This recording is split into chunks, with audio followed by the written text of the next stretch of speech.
If someone looked at you right now, would they know if something was wrong with you, or would they have to guess? There is a time in my life where you would look at me once and know that something was wrong. I know that I was going through some kind of failure. I was an amateur at failing, but with time, as I have grown up, I have learned how to fail like a winner. And today I want to share with you a few things so that you can learn to take advantage of failure. Now, the first thing is that every time you fail, you need to pay attention. I know it's crazy. When things are not working out, it's like there is a turmoil in your mind, in one's mind. There is conflict, and that's not the best time to pay attention. There is panic. There is that sense of feeling like, oh my God, I have nothing to hold on to. It's like you are drowning, and that's the last time you would expect anyone to pay attention, to be honest. But I want to tell you something. Every time you fail, that is the best chance for you to pay attention and know what is not working out. I'm going to give you a personal example.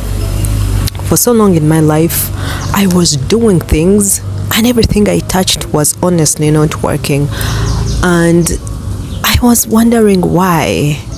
And that made me curious. And that's how I became, because of the failing, the constant failing and the pain, it led me to become a Christian. It's a long story, but I eventually found out that there was spiritual bondage, and I had to go through deliverance and change my mindset. And when I did that, it helped me to understand why everything was always failing, everything was always not working out. But if I hadn't paid attention, I would have still continued to be in that cycle of failure without understanding why. So if you find yourself failing at the things you're doing, things are not working out, please take a moment. I know it's hard, and find out why. Why are you failing? Now, the second thing is that every time you get rejected, that is also a form of failure. Let that remind you that everyone has a choice to choose. And just because someone didn't choose you doesn't mean there is anything wrong with you. You were not just their choice. For example, if you have applied for a job or applied for a visa and got a failure, it's hard. It's really hard.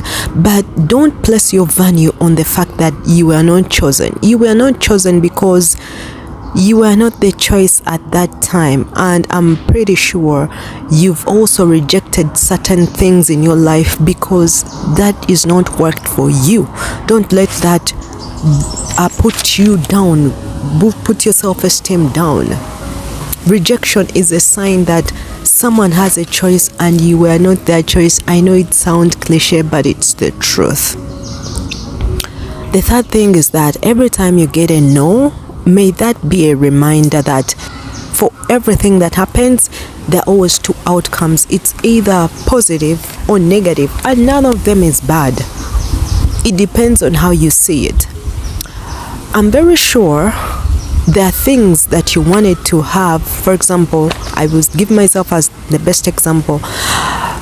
There are things that I wanted in my life 5 years ago, and I was praying so hard for them, but they never happened. And today, I am so grateful because it was a blessing. Those things didn't happen.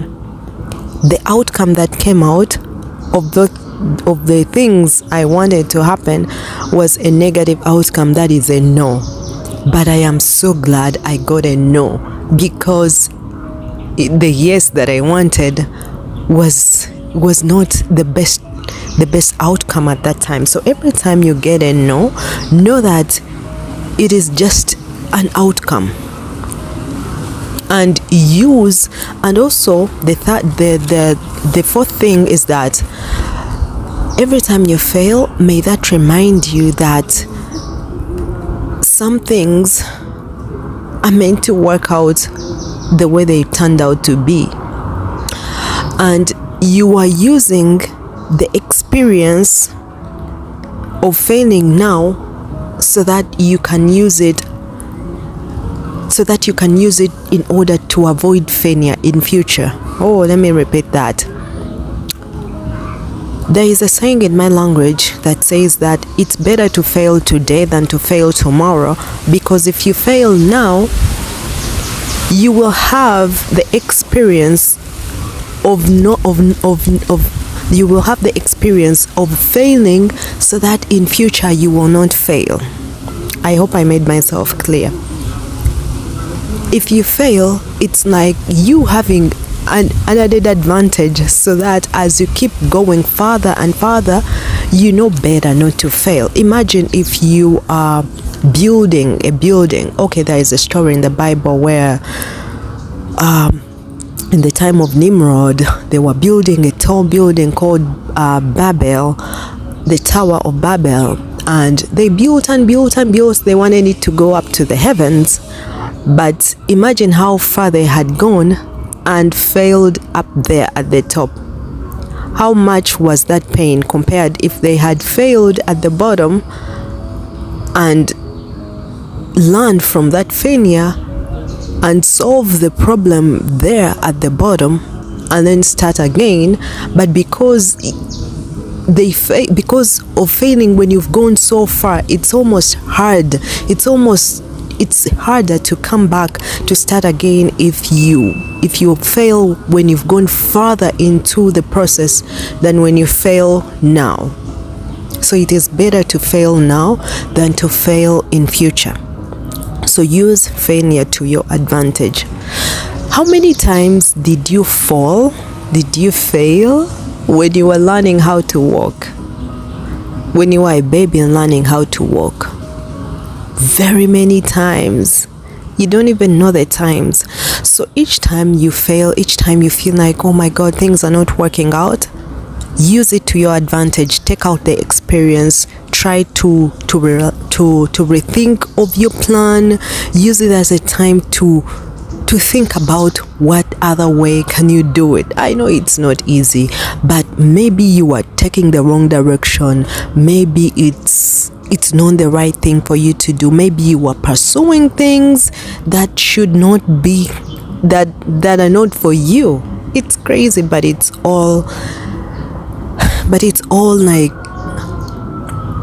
like needed in order for you to overcome that mindset of failure.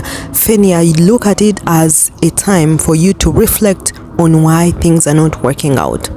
Okay? If you found this message, if you found this video interesting, I'm gonna link a playlist with other inspiring and motivating videos. I'll see you in the next video. Be blessed.